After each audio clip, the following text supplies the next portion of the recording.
میرے حکیم صاحب فرماندے سن، آپ فرماندے نے تو ایویں شیشے کے کھلو کے شدائی ہوئے ہیں اپنے آپ کو ویکھنے تے کدی لیٹرین چ بہ کے ویکھ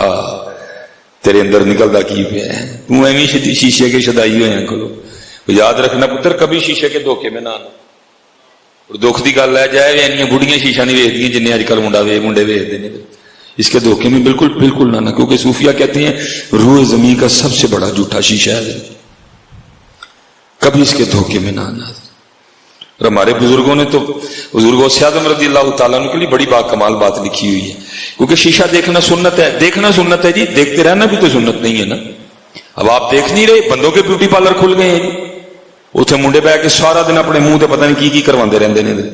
منڈیاں دے بیوٹی پارلر کھل گئے ہیں۔ حضور غوث اعظم رضی اللہ تعالیٰ عنہ بھی شیشہ دیکھا کرتے تھے کیونکہ سنت ہے محبوب کی۔ ہوا ایک دن کیا، خادم صفائی کر رہے تھے تو ان کے شیشہ گر کے ٹوٹ گیا،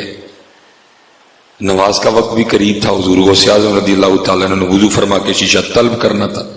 اب یہ والا دور تو تھا نہیں کہ موٹر سائیکل لی اور جناب بازار چلے گئے اور جا کے جناب وہ مندرے سے نیا شیشہ خرید کے لے آئے، نہ مندرہ تھا نہ مندرے کا بازار تھا، نہ اس طرح شیشے ہوا کرتے تھے، کیونکہ چیزیں تھیں لیکن تھی کامیاب جی۔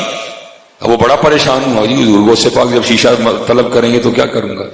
لیکن غلام بھی تو کن کا تھا، غوث اعظم رضی اللہ تعالیٰ۔ جہاں چور بھی چوری کرنے آئے تو جاتے ہوئے کتب بن کے جاتا ہے جی، وہ تھا جس کو دن میں کئی بار حضور غوث اعظم رضی اللہ تعالیٰ عنہ نام لے کے طلب فرماتے تھے، جو دن میں کئی بار حضور غوث اعظم رضی اللہ تعالیٰ عنہ کی زیارت کرتا تھا۔ یہاں تو مولانا روم فرماتے ہیں یک زمانہ صحبت با اولیاء بہتر 100 سالہ تا آتے بے ریا، وہ تو غوث اعظم کا خادم تھا جی۔ وہ لکھا جب حضور غوث اعظم رضی اللہ تعالیٰ نے وضو فرما لیا نا تو آپ نے اسے کہا ہے آئینہ لے کے آؤ، اب آئینہ تو ٹوٹ چکا تھا، تو یہ نہیں کہتا کہ حضرت میں صفائی کرنے یہاں سے ٹوٹ گیا، وہ آگے فرض کیا کرتا ہے، از قضا آئینہ چینی شکست، حضور میں نہیں توڑیا، قضا اسی ٹوٹ گیا ہے، اپنا نام ہی نکال گیا بیچ میں سے، ذات کو لے آیا۔ کیا عرض کرتا ہے، از قضا آئینہ چینی شکست، حضور غوث پاک اتنے خوش ہوئے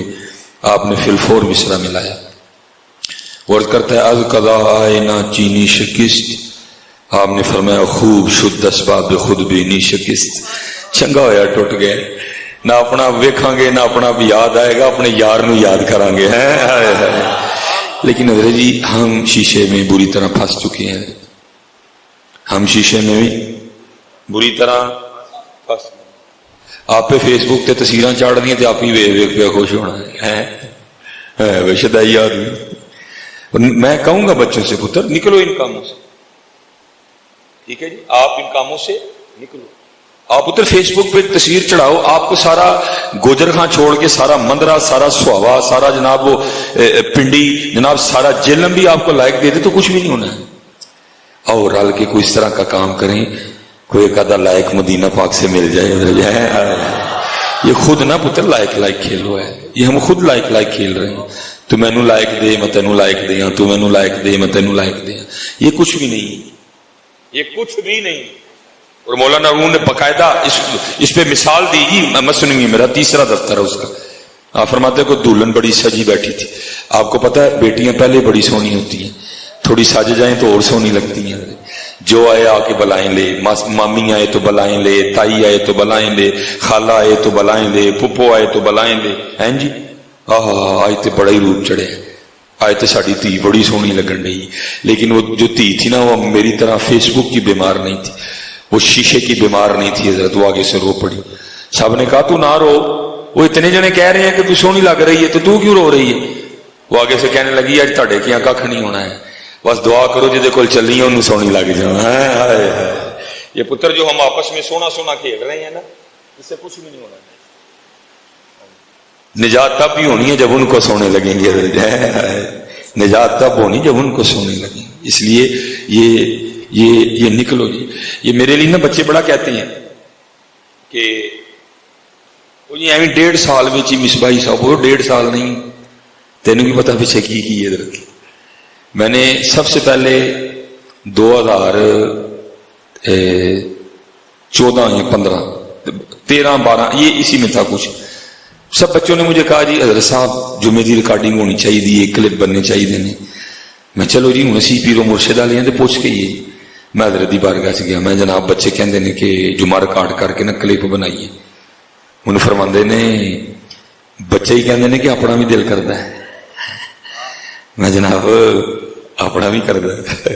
فرمان لگے جس دن اپنا نہ کرے گا اس دن چاڑ دے، تینوں کی دسا پیچھے کنے سال لگے نے حضرت اپنا دل مار دے، کنے سال لگے نے دل دا گلا گھوٹ دے حضرت۔ روز پہ مجھے پوچھنا بابا جی ہوں دل کرتا ہے کہ نہیں، میں نے جناب یہ بھی کرتا ہے، ٹھیک ہے لگے رہو، کنے سال لگے نے حضرت دا گلا گھوٹ دے، تو پھر میں ایک دن عرض کی میں حضرت ہوں نہیں یہ کرتا ہے، فرمان لگے چاڑو پھر حضرت، پھر اللہ نے کرم کر چھڑے۔ اس لیے جتنے پتر اسپیشلی نوجوان بچے نکلو نہ کرو، نکلو پتر نہ کرو، نکلو نہ کرو، اخلاص لے آؤ، اخلاص۔ حضرت سیدنا عمرو بن عاص رضی اللہ تعالیٰ عنہ یہ وہ صحابی ہیں جنہوں نے مصر فتح کیا۔ اب فرماتے جب مصر فتح ہو گیا نا تو مصر کے بادشاہ کا تاج نہیں مل رہا تھا، اور تاج بھی وہ تھا جس کی دہائیاں تھی دور دور، بڑا قیمتی تاج تھا، اس میں بڑے بڑے قیمتی ہیرے لال جڑے ہوئے تھے۔ حضرت سیدنا عمرو بن عاص کہتے ہیں میں بڑا پریشان تھا، حضرت سیدنا عمر فاروق رضی اللہ تعالیٰ عنہ نے پوچھنا ہے عمر کیوں اتنی غفلت برتی گئی؟ اس تاج سے اسلام کی کتنی خدمت ہونی تھی، تلواریں خریدی جانی تھی، نیزے خریدے جانے تھے، ڈالے خریدے جانے تھے، زریں خریدی جانی تھی، کتنے یتیموں کی کفالت ہونی تھی، کیوں اتنی غفلت برتی گئی؟ آپ فرماتے ہیں میں سارا مال غنیمت سامنے رکھ کے پریشان کھڑا تھا کہ اگر اس کو روانہ کروں تو حضرت عمر فاروق پوچھیں گے بھائی تاج کدھر گیا؟ کہ تو اتنی دیر میں کیا دیکھتا ہوں ایک بندہ آیا جس کے ہاتھ میں ایک تھیلا تھا، آپ فرماتے میں نے دیکھا اس کی جوتی کا تسمہ ٹوٹا ہوا تھا، آپ فرماتے میں نے دیکھا اس کے کپڑے پھٹے ہوئے تھے، آپ فرماتے اس نے السلام علیکم کہا اور تھیلے میں سے تاج نکال کے نہ میرے سامنے رکھ دیا، آپ فرماتے اس نے اپنے امامے سے منہ چھپایا ہوا تھا، اس نے اپنے امامے سے منہ چھپایا ہوا تھا، فرماتے تاج رکھ کے واپس چل دیا، کوئی بات نہیں کی۔ آپ فرماتے مجھ پہ سختے کی کیفیت تھی، اور جوتی ٹوٹی ہوئی ہے، کپڑے پھٹے ہوئے ہیں، مجھے تو پتہ ہی نہیں تاج ہے کس کے پاس، اگر یہ تاج نہ لوٹاتا تو بھائی میں کس پہ کلیم کرتا؟ اتنی بات، اتنا زر، اتنا کلیجہ، اتنا جگرا، تاج لوٹا گیا۔ آپ فرماتے ہیں میں جب اس کیفیت سے باہر آیا نا وہ تھوڑا دور جا چکا تھا، آپ فرماتے ہیں میں نے اس کو پیچھے سے پکار کے کہا، میں نے کہا کھڑا ہو، وہ کھڑا ہو گیا، آپ فرماتے ہیں میں نے کہا منہ میری طرف کر، اس نے کر دیا، آپ فرماتے ہیں میں نے کہا کپڑا نیچے کر اور دکھا مجھے تو کون ہے، آپ فرماتے اس نے کپڑا نہیں نیچے کیا، کپڑا منہ پہ رکھے رکھے مجھے کہتا ہے اے عمرو بن عاص میں نے تاج آپ کے لیے واپس نہیں کیا کہ آپ کو اپنا منہ دکھاؤں، اور جس اللہ کے لیے میں نے تاج لوٹایا اس کو اس کی حاجت نہیں کہ اس کو منہ دکھایا جائے، وہ مجھے بھی جانتا ہے میرے باپ کو بھی جانتا ہے، لیکن آج نکلو نکلو نکلو نکلو ان کاموں سے۔